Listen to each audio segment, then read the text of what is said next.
Gothic literature is great for so many reasons, and suspense is one of them. Suspense is a feeling of excitement or anxiety while waiting for something uncertain to happen, and that is exactly what we get with Rebecca by Daphne du Maurier. First, let's break down a few lines from chapters 1 and 2 to see how they contribute to a suspenseful atmosphere. Then I'll share some takeaways and how we can apply them to our own writing. And as a bonus, I'll talk about how Frankenstein by Mary Shelley also builds suspense. The book opens with this line: "Last night I dreamed I went to Manderley again." Because of the word again, we can assume that Manderley is a place the narrator has been to before. What significance does Manderley have? Was this a good dream or a bad one? From the very beginning, we have questions, but we might not be in a state of suspense just yet. Remember, a reader needs to be excited or anxious about what's to come. Later in the chapter, the narrator describes how she wants to feel about Manderley, but this comes just after she says the pain it's caused her. "The house was a sepulchre, our fear and suffering lay buried in the ruin. I should remember the rose garden in summer and the birds that sang at dawn, tea under the chestnut tree, and the murmur of the sea coming up to us from the lawns below." By this point, we know that Manderley is this beautiful and wondrous place, yet we know that something tragic also happened there. Now there's more suspense being built, because why is Manderley so important to this narrator? Why does she want to remember it so fondly if she also has bad memories associated with it? Just what happened at Manderley? And then chapter 1 ends with these lines: "We would not talk of Manderley, I would not tell my dream, for Manderley was ours no longer, Manderley was no more." Now, these last lines should make us wonder not only what happened at Manderley, but what happened to Manderley? What hardships did the narrator and the person she's referring to experience that made this seemingly wonderful place be a place that they no longer want to talk about? What tragedy are we about to read? And then chapter 2 gives us a little bit more detail about who the narrator was before she first arrived at Manderley. "At any rate, I have lost my diffidence, my timidity, my shyness with strangers. I am very different from that self who drove to Manderley for the first time, hopeful and eager, handicapped by a rather desperate gaucherie and filled with an intense desire to please." This drives home that the narrator really has undergone through something if it's changed who she is as a person, and so now the suspense has been built.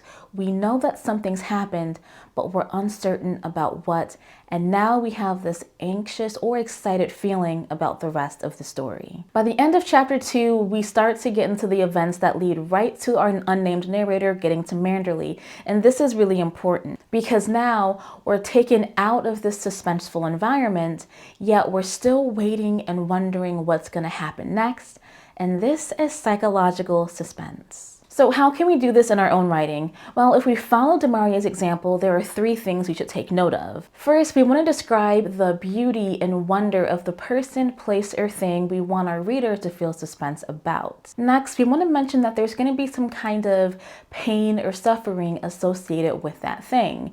And this is really important because now these first 2 things are creating contrast, and it's going to further make the reader want to know, well, how can something that's good also end up being bad? And then start the story just before the main events take place. So now you've just built this suspenseful atmosphere in the beginning, and now the reader is waiting for something to happen, but they don't know what and they don't know when. However, by starting just before the main events take place, you're not making the reader wait too long because you don't want them constantly waiting and waiting and waiting because then they'll just lose interest. So how does Mary Shelley's Frankenstein do this? Well, she starts at the end. The book opens with letters that a ship's captain is writing to his sister. He writes about saving an unknown man from the sea and how this man has a strange and harrowing story to tell him. The stranger also says, "I wait but for one event, and then I shall repose in peace.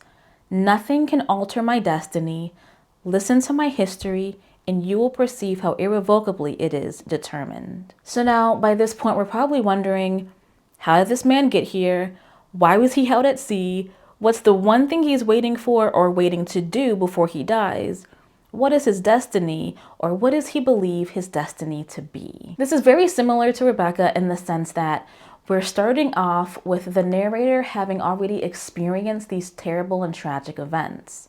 However, there's still a few differences between both of these stories. In Frankenstein, it seems like the narrator has not accomplished everything. He still has something left he wants to do before his story is finally over. And then in Rebecca, she's waking up from a dream and she's more so reminiscing on the past. So she's no longer dwelling over things that she could not do. She's just remembering the things that have already happened. Also in Frankenstein, there is no sense of joy or happiness associated with these events. So this shows that we don't have to have a contrast between something good and bad happening surrounding this suspenseful event or person in order to write a good suspense. However, from the very beginning of both Frankenstein and Rebecca, as a reader, we know something terrible is going to happen to these characters. We just don't know what. And we're not tricked into believing we're about to read a happy story. So this sets the tone very early on for the kind of story that we're about to read. So the main things you want to do are give a little bit of information at a time. Will a question the reader has be revealed on the next page? And even if it is, will it just lead to more questions? This is how you maintain a suspenseful atmosphere throughout the entire novel. And only at the end will all be revealed. You do just want to make sure that there is a really big reveal at the end, because you want the reader to feel like there was a big payoff, that they have a very satisfying conclusion, or a really big thing has happened that made all this waiting worth it. You don't want them to leave feeling like, oh, that was not very exciting. So keep that in mind as you're writing the end. Of course, there are other ways to build suspense at the beginning of a novel. If you would like a more in-depth video explaining how to maintain suspense throughout an entire novel, leave a comment down below. But just know I'll be using more references from Frankenstein and Rebecca, so that video will contain spoilers. Thanks for watching.